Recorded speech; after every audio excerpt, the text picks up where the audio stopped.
From the Gospel of Luke, chapter 2, Simeon blessed them and said to Mary his mother, "Behold, this child is destined for the fall and rise of many in Israel, and to be a sign that will be contradicted. And you yourself a sword will pierce, so that the thoughts of many hearts may be revealed."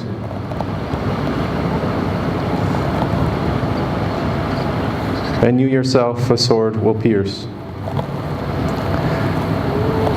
We're at 3 o'clock, the hour of mercy, on this Good Friday, where we ponder the profundity of God's love for us, in the fullness of the incarnation, that He loves us so much that Jesus dies for us.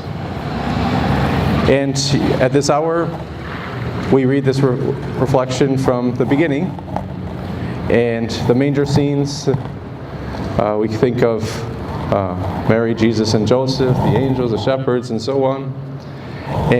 But over the manger scene, as beautiful as it is, there's a shadow, and the shadow is that of the cross.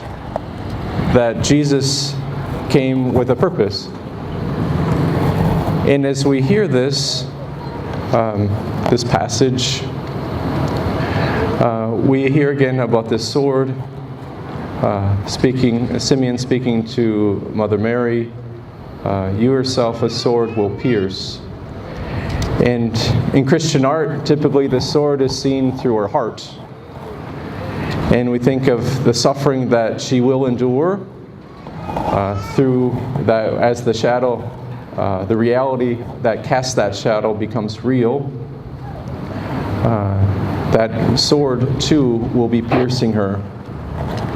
And we think simply the trials of that mother, seeing the gift of her son, the goodness of her son, the generosity, the kindness, the power of his preaching and healing, and knowing him from the very beginning.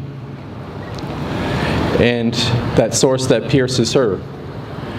And I ponder in this context sort of the irony. And that is a sword for the mothers that visit this place, and that they too are in conflict. They're in conflict, right? This sense of in not understanding what's happening to them frequently. In the sense of Mary prepared in faith to receive or participate in the suffering of her son, and then mothers so unsure and trapped.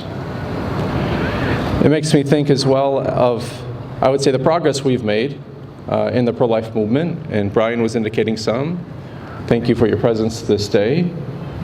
And the importance of this role, Pro-Life Action Ministries, and being explicit about the evil of abortion, the taking of innocent life. But then one way that we've grown over the years is to recognize that when we're speaking to the mother who's struggling with that sword, it's not an effective way just to go up, you're going to kill your baby, you're going to go to hell, or whatever it might be, but to understand what she's going through, right? And the experience of feeling trapped, and trying to identify with that sword that she faces, right? And so as we gather here to proclaim before the cross, to be very clear about the evil of abortion, and then the love that brings us here, the love of God, the Creator, the God our Father, the example of the suffering of our Mother Mary, that we might enter in our prayers to see what's going on in the heart of these mothers. And the better that we can understand and to reach out and to make that connection, it will help them foster and to receive the sword in faith. Suffering will come, but we want to receive it in faith and not with fear. We want to choose life and not death.